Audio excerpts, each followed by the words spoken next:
Starting August 3rd, a highly significant change is coming to the stock market. SEBI is introducing a new closing auction session for stocks in the F&O segment. This will bring major changes to market closing times and the way closing prices are calculated. Let's break down what this means and how it will affect traders. Welcome to Geojit Spotlight.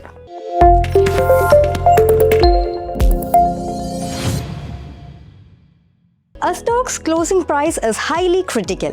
It is used to calculate indices like the Nifty 50 and Sensex, determine the net asset value of mutual funds and ETFs, and settle contracts. Previously, one or two large trades executed right before the market close could artificially manipulate the price. SEBI is introducing the auction system to prevent this manipulation, reflect actual market demand and supply, and bring greater transparency.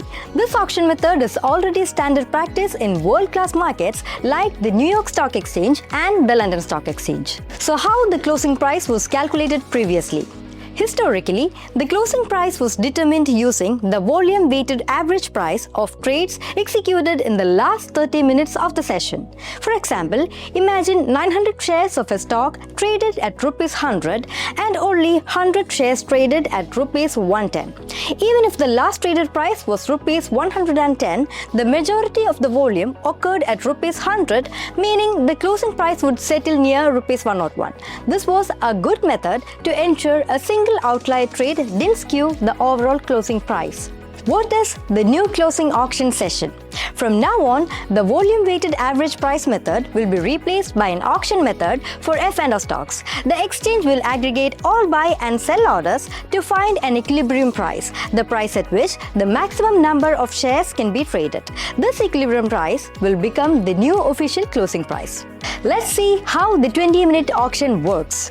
The cash process will happen in 5 distinct phases. Number 1, up to 3:15 p.m. The volume-weighted average price of the last 15 minutes of normal trading will act as the reference price for the auction. A 3% price band will be set above and below the reference price. For example, if the reference price is Rs 100, auction orders can only be placed between Rs 97 and Rs 103. Stage 2, 3:15 p.m. to 3:20 p.m. No new orders are accepted. Certain eligible pending orders from normal trading will automatically transition into the auction block. Stage 3, 3:20 p.m. to 3:25 p.m. Investors can place, modify or cancel market and limit orders. These orders are only collected by the exchange, they are not executed yet. Stage 4, 3:25 p.m. to random close. Only limit orders can be modified during this window. Market orders become locked.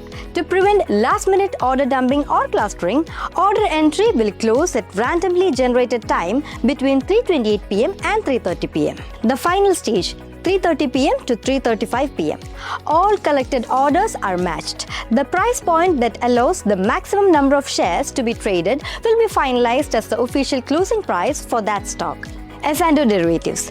Trading hours for derivatives have been extended by 10 minutes. The derivatives market will now close at 3:40 p.m. instead of 3:30 p.m. Now, important updates for Geojit customers. In light of these new rules, Geojit is updating its intraday auto square off timings. For stocks listed under cash, auto square off for open intraday positions will now begin at 3:05 p.m. For all other stocks, auto square off will continue at the usual time of 3:15 p.m. So, which all stocks are affected? As a reminder, this new cash regulation initially applies only to stocks that have F&O contracts. All non-F&O stocks will continue normal trading until 3:30 p.m. and their closing prices will still be calculated using the old volume-weighted average price method. Furthermore, actual F&O derivative contracts will remain tradable until 3:40 p.m. Now you know all about the closing auction session.